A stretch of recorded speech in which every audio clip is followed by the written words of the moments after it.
Happy October, kiddies, and welcome back to Uncle Newton Reviews. Today, we're going all the way back to 1922 to pick up the trail of one of the most notorious and deadly creatures in cinematic history.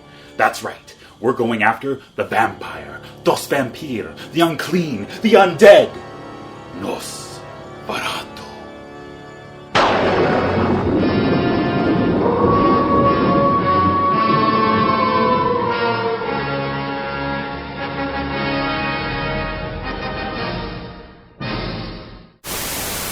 Our story begins with Thomas Hutter, a young solicitor from Germany who travels to the wilds of Transylvania on business.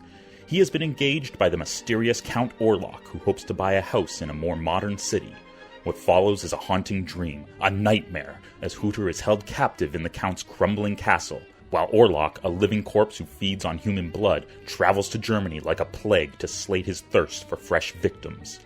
That's right, kiddies, this isn't just any vampire story, this is the big bad, the king himself. This is Dracula. Released 25 years after the publication of Dracula by author Bram Stoker, Nosferatu, A Symphony of Horror, is a grand masterwork of German expressionism. But why Orlok and not Dracula? Director F.W. Murnau originally set out on a mission to capture Stoker's macabre opera on film. But he was unable to secure the rights to the novel from Stoker's widow. Undeterred, Murnau and his team pushed on with production, and a little creative thinking.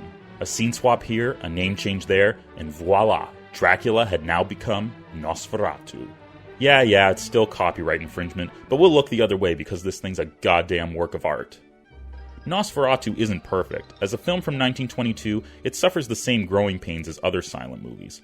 Awkward frame rates and weird-ass day-for-night shots definitely come to mind. But even then, the good easily outweighs the bad. Every visual in this movie is a haunting snapshot that will be burned into your brain until the day you die, and Max Schreck's performance as Count Orlok is so off-putting, it only adds to the repulsiveness of his character. Today, we tend to think of vampires as sexy. Even the older ones were suave. But here, he just feels dirty. Someone once said that even among monsters there dwell monsters. Orlok is that monster, a parasite so stripped of humanity he can only feed off of us. Whether you like silent films or not, this is one you owe it to yourself to check out. Just make sure you set the mood. This is one you want to watch late at night in the dark.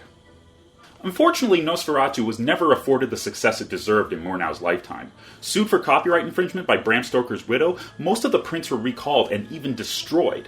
But, like all great monsters, this thing was hard to kill, and somehow it survived.